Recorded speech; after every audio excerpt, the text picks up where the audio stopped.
हाँ जी बेटा, इसके बाद हम टॉपिक डिस्कस करते हैं 11th का। कल हमने डिस्कस कर लिया था बेटा octet rule, Lewis symbols and their significance. आज हम डिस्कस करेंगे बेटा mechanism of ionic bond formation. एक आयन में बेटा दो चार्ज स्पीसीज होती हैं। First one is cation and second one is anion. तो देखिए बेटा, हम कैटायन को कंसीडर कर रहे हैं ए, और एनायन को मान लिया हम कंसीडर क्या कर रहे हैं बी। हमें पता है कैटायन कैसे बनता है। Cation is formed by loss of electron, और एनायन कैसे बनता है बेटा, that is formed by gain of electron. तो ए स्पीसीज है बेटा, ए स्पीसीज एक इलेक्ट्रॉन को क्या कर देगी, लूज करते ही बेटा इसने क्या बना दिया, ए पॉजिटिव। जितने इलेक्ट्रॉन लूज कर देता है उतना ही क्या आ जाता है, पॉजिटिव चार्ज, उतना ही क्या आ जाता है बेटा, पॉजिटिव चार्ज। अब दोबारा देखिए बेटा, 20 स्पीसीज ले लीजिए। 20 स्पीसीज के अंदर क्या करें हम, 20 स्पीसीज में तो हाँ जी बेटा, अब स्पीसीज लेते हैं बी। बी इज, हम लेंगे इसको नेगेटिवली चार्ज। ये बी न्यूट्रल स्पीसीज फटाफट एक इलेक्ट्रॉन गेन करके क्या फॉर्म कर लेगी, बी नेगेटिव। तो फर्स्ट स्टेप क्या है हमारा, formation of cation. Second step है हमारा formation of anion. Third step क्या होगा, कैटायन ए पॉजिटिव और एनायन बी नेगेटिव। जो हमने फर्स्ट और सेकंड स्टेप में बनाए हैं वो दोनों कंबाइन करके क्या फॉर्म कर देंगे, एक ionic compound A positive and B negative. या इसी चीज को हम सिंपली क्या कह सकते हैं बेटा, ए बी। तो mechanism of ionic bond formation में देखिए बेटा क्या किया हमने, एक स्पीसीज इलेक्ट्रॉन को लूज कर देती है, कैटायन फॉर्म कर देती है। दूसरी स्पीसीज इलेक्ट्रॉन को गेन कर लेती है, एनायन फॉर्म कर लेती है। और तीसरे स्टेप में कैटायन और एनायन ज्वाइन करके क्या फॉर्म कर लेते हैं, आयनिक कंपाउंड। अब हम एग्जाम्पल लेते हैं बेटा, जैसे सबसे फर्स्ट एग्जाम्पल हमने ले लिया कैल्शियम फ्लोराइड। इसके लिए देखिए बेटा, कैल्शियम का एटॉमिक नंबर कितना होता है, 20। पहली शेल में इलेक्ट्रॉन आते हैं बेटा 2, दूसरी तीसरी में आते हैं 8, तीसरी चौथी में आते हैं 18, पांचवी छठी में आते हैं 32। तो ये हमारे क्या है, magic number 7 magic numbers 1 2 3 4 5 6 and 7। ये 7 क्या है, मैजिक नंबर्स। तो देखिए बेटा, पहली शेल में 20 एटॉमिक नंबर है तो 2 हो गए, दूसरी में 8 हो गए, तीसरी में भी 8 हो गए, चौथी में कितने हो गए, 2। फ्लोरीन में आइए बेटा, फ्लोरीन का एटॉमिक नंबर कितना है, 9। कॉन्फ़िगरेशन क्या होगा, पहली शेल में 2 इलेक्ट्रॉन, दूसरी में 7। तो यहाँ पे देखिए बेटा, एक कैल्शियम के जितने वैलेंस इलेक्ट्रॉन्स हैं उतने ही डॉट बना दिए हमने। तो कैल्शियम में वैलेंस इलेक्ट्रॉन कितने हैं, 2। एक फ्लोरीन में इलेक्ट्रॉन कितने हैं बेटा, 7। 1 2 3 4 5 6 7। दूसरे फ्लोरीन में लीजिए, क्योंकि 2 हैं CF2 में, 1 2 3 4 5 6 7। ओके, अब एक कैल्शियम तो लूज कितने कर सकता है बेटा, 2। बट एक फ्लोरीन कितने गेन कर सकता है, 1। तो क्योंकि एक तो 2 लूज कर सकता है तो 2 ही गेन करने वाले चाहिए, एक फ्लोरीन क्योंकि 1 गेन कर रहा है तो हम 2 फ्लोरीन यूज कर लेंगे। तो कैल्शियम क्या करेगा, एक इलेक्ट्रॉन तो इस फ्लोरीन एटम को दे देगा और दूसरा इलेक्ट्रॉन इस फ्लोरीन एटम को। तो देखिए क्या बना हमारा, कैल्शियम ने 2 इलेक्ट्रॉन्स कर दिए बेटा लूज, स्क्वायर ब्रैकेट में कर देते हैं क्योंकि ये नोबल गैस कॉन्फ़िगरेशन को रिप्रेजेंट कर रहा है। एक फ्लोरीन ने, इस एक फ्लोरीन पे क्या थे बेटा, 7 ऑलरेडी थे, एक और इसने गेन कर लिया। तो फ्लोरीन पे 1 2 3 4 5 6 7 8 एक गेन किया इसने, तो इस पे क्या आ गया, नेगेटिव चार्ज। इसी तरह दूसरे फ्लोरीन पे 7 ऑलरेडी थे, एक और गेन कर लिया, 1 2 3 4 5 6 7 8। तो इस पे भी क्या आ गया बेटा, 1 नेगेटिव। इसी चीज़ को हम ये बोल सकते हैं कि कैल्शियम की वैलेंसी थी बेटा +2 और फ्लोरीन की वैलेंसी है -1। फॉर्मूला प्रिपेयर करते हुए हम प्लस माइनस कंसीडर नहीं करते, वैलेंसी क्या हो जाती हैं, क्रॉस। तो हम क्या लिख देंगे, CaF2। हमने किसकी स्ट्रक्चर ड्रॉ कर दी, कैल्शियम फ्लोराइड की। उसके बाद हम बेटा दूसरी स्ट्रक्चर ऐसे ही डिस्कस करते हैं सो दैट कंसेप्ट में क्लियर, मैग्नीशियम ऑक्साइड की। मैग्नीशियम का एटॉमिक नंबर बताएंगे बेटा कितना होता है? What is the atomic number for magnesium? Yes, can anyone tell? Magnesium का एटॉमिक नंबर क्या होगा बेटा? देखिए मैग्नीशियम का एटॉमिक नंबर है 12। पहली शेल में 2 इलेक्ट्रॉन, दूसरी में 8, तीसरी में बचे हुए कितने आ गए? 2। ऑक्सीजन का एटॉमिक नंबर 8, पहली शेल में 2 इलेक्ट्रॉन, दूसरी में 6। जितने लास्ट शेल में इलेक्ट्रॉन हैं कल हमने किया था उतने ही डॉट बनाएंगे। तो मैग्नीशियम ने कितने डॉट बनाने हैं बेटा? 2, क्योंकि लास्ट शेल में 2 इलेक्ट्रॉन हैं। ऑक्सीजन में कितने वैलेंस इलेक्ट्रॉन है? 6। 1 2 3 4 5 6।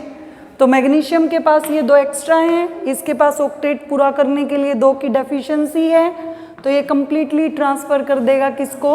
ऑक्सीजन को। तो क्या बना हमारा? मैग्नीशियम ने तो बेटा 2 लूज कर दिए, तो मैग्नीशियम पे क्या आ गया? 2 पॉजिटिव। और ऑक्सीजन ने बेटा 6 ऑलरेडी थे, 2 और गेन कर लिए। ऑक्सीजन पे कितने आ गए? 8। 2 गेन किए हैं तो 2 नेगेटिव। 2 से 2 कैंसिल हो गया बेटा। तो मैग्नीशियम की इसी चीज़ को हम क्या लिख सकते हैं? मैग्नीशियम की ऑक्सीडेशन स्टेट +2 है, ऑक्सीजन की -2। 2 से क्या हो गया? 2 कैंसिल। वैलेंसी को क्रॉस कीजिए तो फॉर्मूला हमारा क्या प्रिपेयर हो गया? MgO। फॉर्मूला क्या प्रिपेयर हो गया बेटा? MgO। तो इस तरह हम ड्रॉ कर सकते हैं किसकी स्ट्रक्चर? मैग्नीशियम ऑक्साइड की। आई थिंक आपको क्लियर हुआ होगा बेटा कुछ। उसके बाद हम डिस्कस करते हैं ये जो 7 नंबर्स लिखे हैं बेटा, इन्हीं 7 नंबर्स को हम क्या बोलते हैं? इन्हीं 7 नंबर्स को हम बोलते हैं मैजिक नंबर्स। कि पहली शेल में इलेक्ट्रॉन्स कितने होंगे? 2, दूसरी तीसरी में कितने होंगे? 8 8, चौथी पांचवी में कितने होंगे? 18 18, और छठी सातवीं में कितने होंगे? 32 32। उसके बाद हमारी 2 और स्ट्रक्चर रह गई बेटा। एक स्ट्रक्चर डिस्कस करेंगे सोडियम क्लोराइड की, और दूसरी स्ट्रक्चर हम डिस्कस करेंगे सोडियम सल्फाइड की। अब देखिए बेटा, सोडियम का एटॉमिक नंबर 11 है। पहली शेल में 2 इलेक्ट्रॉन, दूसरी में 8, तीसरी में 1। क्लोरीन का एटॉमिक नंबर 17 है, बार बार हम कर रहे हैं। कॉन्फ़िगरेशन पहली शेल में 2 इलेक्ट्रॉन, दूसरी में 8, तीसरी में 7। तो सोडियम में वैलेंस इलेक्ट्रॉन कितना है बेटा? 1। ओके, जो लास्ट शेल का इलेक्ट्रॉन है हमने लेविस सिंबल्स के अकॉर्डिंग उतने ही डॉट लगा दिए। क्लोरीन में कितने इलेक्ट्रॉन है? 7। 1 2 3 4 5 6 7। तो सोडियम अपना 1 इलेक्ट्रॉन लूज किसको कर देगा? क्लोरीन को। क्या फॉर्म हुआ? सोडियम ने तो 1 इलेक्ट्रॉन को क्या कर दिया बेटा? लूज। क्लोरीन के पास 7 थे बेटा, 1 2 3 4 5 6 7। एक और गेन कर लिया, एक ही गेन किया है तो एक ही क्या आ गया इसके ऊपर? Negative charge. क्या बना दिया? सोडियम की वैलेंसी है +1, क्लोरीन की -1, क्रॉस होके क्या बन गया बेटा? NaCl। यही हमारी जो टेबल साल्ट होता है, नमक होता है, उसकी क्या होती है? Composition, that is sodium positive and chlorine negative. उसके बाद हम डिस्कस करते हैं बेटा सोडियम सल्फाइड को। सोडियम का एटॉमिक नंबर अगेन 11, कॉन्फ़िगरेशन 2 8 1। पहली शेल में 2 इलेक्ट्रॉन, दूसरी में 8, तीसरी में 1। सल्फर का एटॉमिक नंबर 16, पहली शेल में 2, दूसरी में 8, तीसरी में 6। तो एक सोडियम कितना लूज करेगा बेटा? एक ही वैलेंस इलेक्ट्रॉन है। एक सल्फर में वैलेंस इलेक्ट्रॉन कितने होते हैं? 6। कितने होते हैं? 6। तो देखिए 1 2 3 4 5 6। अब एक सोडियम तो बेटा 1 लूज कर सकता है, बट एक सल्फर कितने गेन करेगा? 6 है, 8 पूरे करने के लिए 2 गेन करेगा। तो हमने सोडियम कितने ले लिए बेटा? 2। तो एक सोडियम 1 दे देगा सल्फर को, दूसरा सोडियम दूसरा दे देगा।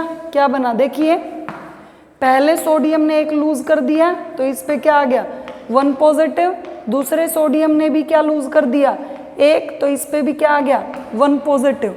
सल्फर ने कितने गेन कर लिए बेटा? 6 थे इसके पास, 2 और गेन कर लिए, कितने हो गए? 8। 2 गेन किए हैं तो क्या आ गया? 2 नेगेटिव। इसी चीज़ को हम क्या बोल सकते हैं कि सोडियम ने तो 1 लूज किया है इंडिविजुअली, और सल्फर ने कितने गेन किए हैं? 2। वैलेंसी क्रॉस कीजिए, Na2S। तो हमारा फॉर्मूला क्या बन जाएगा? Sodium sulphide Na2S। तो इस तरह बेटा हमने पहले क्या डिस्कस किया? Mechanism of ionic bond formation, और उसके बाद हमने किस किस की स्ट्रक्चर डिस्कस की है? सोडियम सल्फाइड की, सोडियम क्लोराइड की, मैग्नीशियम ऑक्साइड की। ओके, तो और मैग्नीशियम ऑक्साइड से पहले हमने किसकी स्ट्रक्चर डिस्कस की है, कैल्शियम फ्लोराइड की। ओके, तो इस तरह हम अलग अलग कंपाउंड्स की क्या डिस्कस कर सकते हैं, स्ट्रक्चर्स। उसके बाद हम एक क्वेश्चन बोलते हैं बेटा कि why ionic bond is directional by nature, कि आयनिक बॉन्ड डायरेक्शनल नेचर का क्यों होता है। अभी हम इस यूनिट में क्या डिस्कस कर रहे हैं बेटा, आयनिक बॉन्ड को। उसके बाद क्या डिस्कस करेंगे, कोवलेंट बॉन्ड को। तो आयनिक बॉन्ड में क्या है, एक कैटायन। क्वेश्चन है why ionic bond is directional in nature, ionic bond हमारा नेचर वाइज डायरेक्शनल क्यों है, why ionic bond is directional in nature. तो आंसर देखिए बेटा इसका क्या होगा, इसका आंसर है एक आयनिक बॉन्ड के अंदर कोई भी पॉजिटिवली चार्ज स्पीसीज क्या होती है, cation. A cation can attract electrons, can attract electrons from any direction, from any direction. इसके अंदर क्या होता है, अगर पॉजिटिवली चार्ज कैटायन है, कोई भी ले लिया बेटा हमने Na पॉजिटिव, केवल इसके फिक्स्ड इलेक्ट्रॉन क्लाउड में ही क्या होगा, Cl नेगेटिव। तो इनकी क्या है direction, why ionic bond is non directional, why ionic bond is non directional in nature. जैसे NaCl में ही लेते हैं बेटा, एक Na पॉजिटिव है, इसके सराउंडिंग में 6 क्लोरीन होते हैं, 1 2 3 4 5 6। तो एक सोडियम किसी भी क्लोरीन नेगेटिव को, या अगर सेंटर में हमारा क्या हो जाए, ये हमारी NaCl की स्ट्रक्चर है कि एक सोडियम में क्लोरीन कितने प्रेजेंट हैं, क्लोरीन प्रेजेंट है 6, या क्या हो बेटा, सेंटर में ले लिया क्लोरीन नेगेटिव, इस क्लोरीन नेगेटिव के सेंटर के बाहर सराउंडिंग में कितने सोडियम हैं, 6, 1 2 3 4 5 6। तो ये एनायन भी सराउंडिंग से कहीं से भी कैटायन को किसी भी डायरेक्शन से क्या कर सकता है, अट्रैक्ट। तो यहाँ से हम कंक्लूड कर सकते हैं कि जो हमारा आयनिक बॉन्ड होता है that is without any direction, A cation can attract any anion from any direction and A anion can attract any cation from any direction. उसके बाद लास्ट डेफिनेशन हम डिस्कस करते हैं कोऑर्डिनेशन नंबर। कोऑर्डिनेशन नंबर क्या होता है बेटा, number of oppositely charged ions, number of oppositely charged ions surrounding a particular ion, एक पर्टिकुलर आयन को सराउंड करने वाले अपोजिटली चार्ज्ड आयन, या इसी चीज को हम एक और चीज बोल देते हैं नंबर ऑफ नियरेस्ट नेबर्स। इसी को हम क्या बोल देते हैं, नंबर ऑफ नियरेस्ट नेबर्स।